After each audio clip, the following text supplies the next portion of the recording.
Controversy over the building of a mosque at Ground Zero is growing. Their proposed $100 million mosque has been under fire for several weeks now. Many people, including family members of 9/11 victims, say the ground is sacred and should be a memorial. Now, former Alaska Governor Sarah Palin is also weighing in.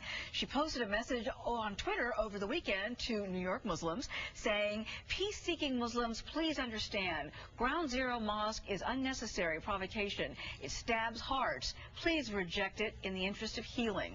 And joining us right now to talk about Palin's remarks and whether there should be a mosque at Ground Zero is Tim Brown, a former firefighter who lost many friends on 9/11 and is against it, and Paul Newell, a district leader for Lower Manhattan, who supports the mosque at Ground Zero. Thank you both for joining us.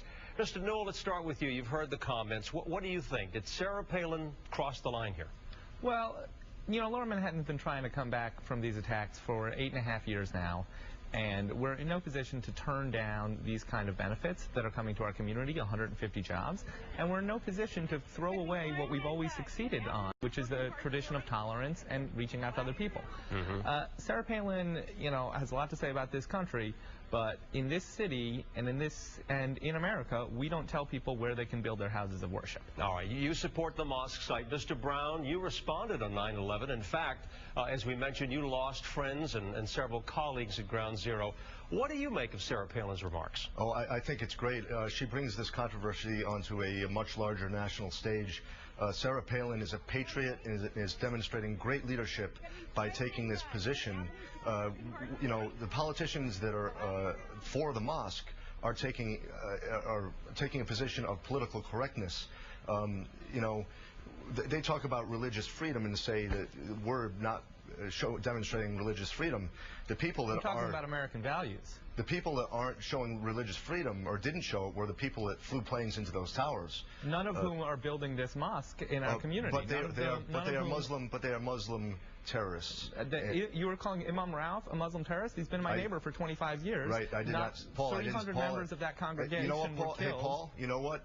We tied Imam Rauf to the Muslim Brotherhood and the Islamic Society of North America. Imam Rauf is a Sufi and has been leading a bookstore and a congregation in my neighborhood for 25 years. Is an unindicted co-conspirator in the Holy Land Foundation trial. Paul, you're on the wrong side of this. Wait till this comes out. I'm on the side of the First Amendment and the United States of America. We've been hearing a lot of comments from both sides. Do you think Sarah Palin's comments are just adding fuel to the fire of this story?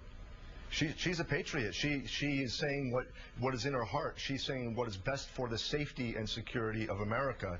And the politicians, Palin, like anyone else, has a right to say her opinion, and that's what's great about America. And just like she has a right to her opinion, everyone in this city and everyone in this country has a right to worship as they please, where they please. Mr. Brown, the day that we start telling Americans where they can build their houses of worship is the day that we start becoming Saudi Arabia. Mr. Brown, your group is taking some action, as we understand, tomorrow. What is it going to be? Tell us about that. Tomorrow we're filing a brief with the Landmarks Preservation Commission to support the landmarking of that building. We believe there are several reasons to landmark that building, including the historical context of it, because it was directly affected by the aircraft that crashed into the towers. This was on their calendar for 30 years, and they never took action, and all of a sudden it's a big rush. We think they should landmark it, and if they don't, we're going to pursue further legal action. All right, Mr. Newell, 10 seconds, a quick last comment.